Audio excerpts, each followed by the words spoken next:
Welcome to red TV. నేను మీ తేజ. అయితే రీసెంట్‌గా నటి కస్తూరి ఆమె కొన్ని వివాదాస్పద వ్యాఖ్యలు చేసి అరెస్ట్ అయిన విషయం మనందరికీ తెలిసిందే. అయితే రీసెంట్‌గా ఒక తెలుగు యూట్యూబ్ ఛానల్‌లో ఆమె ఇంటర్వ్యూ ఇస్తూ జైలుకి తీసుకెళ్ళినప్పుడు ఖచ్చితంగా ప్రతి ఒక్కరిని కూడా స్ట్రిప్ సెర్చ్ చేస్తారంటూ కూడా ఆమె కొన్ని వ్యాఖ్యలు చేసింది. అండ్ రీసెంట్‌గా అల్లు అర్జున్ గారు కూడా అరెస్ట్ అయ్యి బయటకొచ్చారు. సో ఆయనకి కూడా ఇదే గతి ఖచ్చితంగా పట్టి ఉంటుందని కూడా ఆమె ఇంటర్వ్యూలో చెప్పుకుంటూ వచ్చింది. అసలు ఈ స్ట్రిప్ సెర్చ్ ఏంటి? ఈ పూర్తి విషయాలన్నీ కూడా మనతో పాటు డిస్కస్ చేయడానికి సీనియర్ జర్నలిస్ట్ భరద్వాజ్ గారు ఉన్నారు. ఆయనతో మాట్లాడే ప్రయత్నం చేద్దాం. నమస్తే సార్. నమస్తే అండి. సో ఈ స్ట్రిప్ సెర్చ్ అంటే అసలు ఏంటి? సో బట్టలు లేకుండా నిలబెడతారు అని చెప్పేసి ఆమె ఇంటర్వ్యూలో క్లియర్‌గా చెప్పింది. సో అల్లు అర్జున్ గారు కూడా ఇదే ఎదుర్కొంటారు అంటూ కూడా ఆమె చెప్పింది. సో ఇది నిజమేనా? అంటే నార్మల్‌గా సెర్చ్ చేస్తారు. ఏమన్నా తీసుకొచ్చారా బయట నుంచి అని. హ్మ్. వాళ్ళ దగ్గర ఏవైనా ఉన్నాయా అని చూస్తారు. మొలతాడు ఇలాంటివి ఉంటే కోసేస్తారు. హ్మ్. అంటే తాళ్ళు, దారాలు ఇలాంటివేవి ఉంచరు. అదొకటి కట్ చేస్తారు. తర్వాత జనరల్‌గా వాళ్ళ డౌట్ ఏంటంటే బయట నుంచి ఏదైనా డబ్బులు తీసుకెళ్తారేమో లోపలికని సందేహం ఉంటుంది. హ్మ్. అదొకటి సీరియస్‌గా సెర్చ్ చేస్తారు. చెప్పులు, అలాగే ఈ ప్యాంట్ల మడతలు హ్మ్. ఇవన్నీ కూడా సెర్చ్ చేస్తారు. అంతవరకే ఉంటుంది జనరల్‌గా. హ్మ్. ఎవరైనా మరీ క్రిమినలు వీడు డెఫినెట్‌గా ఏదో ఒకటి పట్టుకెళ్తాడు అని డౌట్ ఉంటే ఇంకొంచెం ఇంటెన్సిటీతో సెర్చ్ చేస్తారు. కొంచెం ఇప్పి అలా హ్మ్. ఏదేమైనా అండర్‌వేర్ మీద నుంచోబెట్టి సెర్చ్ చేస్తారు. హ్మ్. ఈ బట్టలు తీసేసి వాటిలో ఎక్కడైనా ఏమైనా దాచారేమో వెరిఫై చేసి తర్వాత వీడిని సోదా చేసి పంపిస్తారు. హ్మ్. ఇది సహజంగా జరిగేదే. వీళ్ళకి మాత్రమే ప్రత్యేకించి కాదు. జైల్లోకి కొత్తగా వచ్చేటువంటి న్యూ జాయినింగ్ అంటారు. ఆ రోజు జాయిన్ అయ్యే వాళ్ళని అలా కూర్చోబెట్టి ఒక్కొక్కళ్ళని టెస్ట్ చేయటం, అలాగే వాళ్ళకి సంబంధించిన గుర్తులు అవి రాసుకోవాలి. హ్మ్. ఆ రాసుకోవటము, వాళ్ళకి బ్లాక్ కేటాయించటాలు ఈ పనులన్నీ జరుగుతాయి. ఒకవేళ కన్విక్ట్ అయి ఉంటే వాళ్ళు, వచ్చిన వాళ్ళు పోలీసులు తీసుకొచ్చిన వాళ్ళు కన్విక్టెడ్ అయి ఉంటే వాళ్ళకి డ్రెస్ ఇవ్వటం, ఈ వ్యవహారాలు అలాగే వాళ్ళు సివిల్ డ్రెస్ తీసేయాల్సి వస్తుంది అక్కడే. హ్మ్. అందుకని అనివార్యంగా బట్టలు తీయటం అనేది ఉంటుంది. ఆడవారికైనా, మగవారికైనా. ఎవరికైనా ఉంటుందండి. వీళ్ళు వాళ్ళని చూడరు, వాళ్ళు వీళ్ళని చూడరు. జైల్సే టోటల్ డిఫరెంట్‌గా ఉంటాయి. హ్మ్. వారి జైలు వారిదే, వీరి జైలు వీరిదే. మహిళా జైలు విడిగా ఉంటుంది. హ్మ్. అక్కడ ప్రపంచానికి సంబంధం లేదది. అయితే ఈ వార్త చదివినోళ్ళు అంతా ఒకే చోట జరుగుతుందేమో లాంటి అనుమానాలకు గురైతే గురవుతారు గానీ, హ్మ్. ఎవరి గొడవ వాడిదే, ఆవిడ జైలు ఆవిడదే. పవన్ కళ్యాణ్ లేకపోతే ఇప్పుడు వీడు చెప్తున్నటువంటి అల్లు అర్జున్. హ్మ్. అల్లు అర్జున్ గారికి కూడా ఈ సెర్చ్ జరిగి ఉంటుంది అంటే జరిగి ఉండొచ్చు. హ్మ్. సెర్చ్ అయితే జరుగుతుంది. లోపలికి ఊరినే పంపించరు ఎవరిని. కాకపోతే కొంతమందిని అలా చూసి చెక్ చేసి పంపించేస్తారు. హ్మ్. అల్లు అర్జున్‌కి ఇలా జరిగి ఉంటుందని నేనైతే అనుకోవడం లేదు. నార్మల్ సెర్చే చేసుంటారు. హ్మ్. నార్మల్ సెర్చ్ చేసి తీరాలి. చేసి తీరాలా. చేసిన తర్వాత వదిలేయొచ్చు. ఆయనకి స్పెషల్ బ్యారక్‌లో ఎక్కడో పెట్టారు. ఆ తర్వాత ఆయన చంద్రబాబు నాయుడుని కూడా అలా కూర్చోబెట్టి ఉండరు.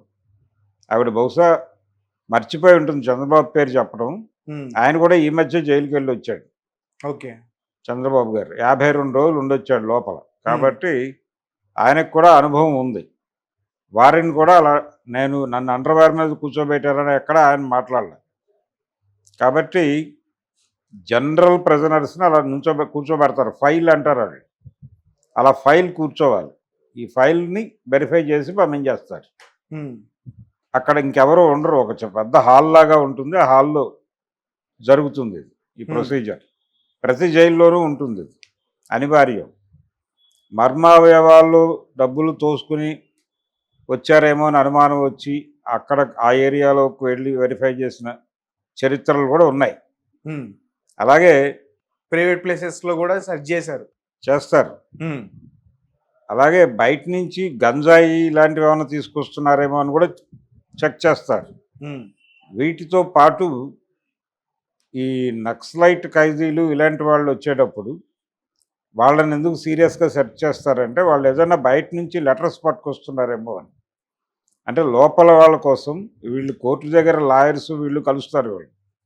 కలిసినప్పుడు ఆల్రెడీ ఇన్మేట్స్‌గా ఉన్న వాళ్ళకి ఏవైనా సమాచారం వాళ్ళు వీళ్ళ నుంచి పంపిస్తున్నారేమో, వీళ్ళు క్యారీ ఫార్వర్డ్ చేస్తారు లోపలికి అనే అనుమానంతో అలా చెక్ చేస్తారు. హ్మ్. ఇలా ప్రత్యేకించి కొంతమంది మీద ఎక్కువ సెర్చ్ జరుగుతుంది. ప్రతి ఒక్కళ్ళ మీద అంత సీరియస్గా ఉండదు. అందుకని అల్లు అర్జున్ని చెక్ చేసుంటారు ఇలా ఆవిడ చెప్పిన పద్ధతిలో చేసుంటారని నేనైతే అనుకోవడం లేదు. నార్మల్ సెర్చ్ చేసుంటారు. రెండోది ఆయన వెళ్ళిపోతాడు ఆ సాయంత్రమే అనేది క్లారిటీ ఉంది వాళ్ళకి. లక్కీగా అది అవ్వలేదు. కోర్టు నుంచి ఆర్డర్ వచ్చేసింది. బెయిల్ ఏ క్షణమైనా రావచ్చు అనే వినిపించింది ఆ రోజంతా. ఆ మర్నాడు ఉదయానికి పోస్ట్ పోన్ అవుతుందని ఎవరూ అనుకోలే. బెయిల్ వచ్చింది. ఆర్డర్ రావటం లేట్ అయింది. షూరిటీలు ప్రొడక్షన్ చేయటము, ప్రొడక్షన్ చేసిన తర్వాత వాళ్ళు ఆర్డర్ ఇవ్వటము, ఆర్డర్ టైప్ అవటము, అది కోర్టుకు చేరటం, కోర్టు నుంచి జైలుకి చేరటం, ఇదంతా ప్రొసీజర్. ఈ ప్రొసీజర్లో డిలే అయిపోయి అతను ఉంచేసి ఎర్లీ మార్నింగ్ వదిలేరు. కాబట్టి అతను ఉండడు ఎక్కువసేపు అనే జ్ఞానం కూడా వాళ్ళకు ఉంది. ఈ లోపల ఎవరెవరినో కలిపేసి ఇదంతా చేయరు కదా. అక్కడ ఉంచి అక్కడ ఉన్నటువంటి వాళ్ళ వరకు ఏదో హడావిడి జరిగింది. అక్కడితో అయిపోయింది ఆ గొడవ. ఇప్పుడు మళ్ళీ ఆవిడ ఇదేదో అతను కూడా సెర్చ్ చేశారని చెప్పడం ఇవన్నీ అప్రస్తుతం. ఆవిడ్ని సెర్చ్ ఆమె చేశారా? నాకు జైల్లో చాలా చేదనుభవాలు ఎదురయ్యాయి, ఈ రకంగా తీరు అక్కడ ఉంది అంటూ అదేం అల్లు అర్జున్ చేదు గారు- అనుభవం అని ఆవిడ అంటోంది. ఆవిడకి న్యూ ఎక్స్పీరియన్స్ కావచ్చు, ఉమ్, కానీ అక్కడ అందరూ దాన్ని ఫేస్ చేసిన వాళ్ళే.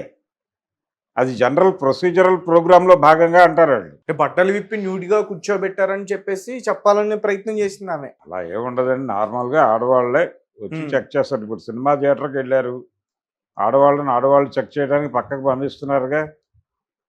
మగవాళ్ళని నుంచోబెట్టి మొత్తం తడిమి చూస్తున్నారుగా, పాకెట్స్ అన్నీను. ఉమ్, ఈ తడుములాట అనేది ఉంటుంది. బట్టలు కొంచెం విప్పి అండర్వేర్ మీద నుంచోబెట్టి చేసి పంపించేస్తారు. కాబట్టి ఇది జైలు సెక్యూరిటీ మెజర్స్లో భాగంగా చేసేటువంటి కార్యక్రమమే అని వాళ్ళు మాట్లాడే ఛాన్సెస్ ఉన్నాయి. ఉమ్, అందుకని ఈవిడ ఒక తన జైలు ఎక్స్పీరియన్సెస్ని కొంచెం బెటర్ ఎక్స్పీరియన్స్గా ప్రపంచానికి సినిమాటిక్గా చెప్పే ప్రయత్నం చేస్తుంది. ఉమ్, అందులో భాగంగా ఈ సంఘటనను తీసుకొచ్చి ప్రస్తావించింది ఆవిడ. సో ఇది జనరల్గా జైళ్ళల్లో జరిగే పరిస్థితి అయితే ఇది. ఉమ్, ఎవరినైనా ఎవరినైనా సరే ముందు అలా ఓపెన్గా కూర్చోబెట్టి అతనికి మొలతాళ్ళు అవి కట్ చేయటం, కొంతమంది తాళ్ళు వేసుకొస్తారు, ఆ తాళ్ళు కట్ చేయడం, ఒంటి మీద దన్నీళ్ళు కట్టడం ఎటువంటివి కూడా ఉండకూడదు. ఉంచరు. ఉండకూడదు అనే ఉద్దేశంతోనే ఈవెన్ లాకప్ దగ్గరే మొలతాళ్ళు కట్ చేసేస్తారు. ఉమ్, ఒకవేళ లాకప్లో అంత సస్టైన్ చేసే పరిస్థితి లేదనుకుంటే స్ట్రైట్గా అక్కడికి వెళ్ళాక వాళ్ళైనా చేస్తారు. ఉమ్, అందుకని లోపలికి వెళ్ళాక కొనుక్కుంటారు వీళ్ళు, మళ్ళీ అవుట్ క్యాంటీన్ నుంచి మొలతాళ్ళు అవి తెప్పించుకుని. ఉహుం. అది జరుగుతుంది. మళ్ళీ ఆ తర్వాత ఉంటాయి. మళ్ళీ వెళ్ళేటప్పుడు మాత్రం అలో చేస్తుంది. Okay. దాంతో ఉరేసుకుంటారేమో అని డౌట్. అంటే ఎవరికైనా ఈ ఈ పద్ధతి ఉంటుందా సార్? అంటే ఐ మీన్ 2 రోజులు 3 రోజులు జైల్లో ఉండే వారికైనా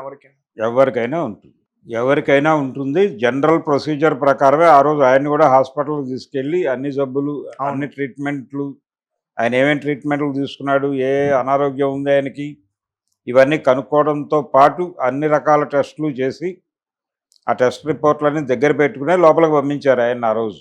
అవును.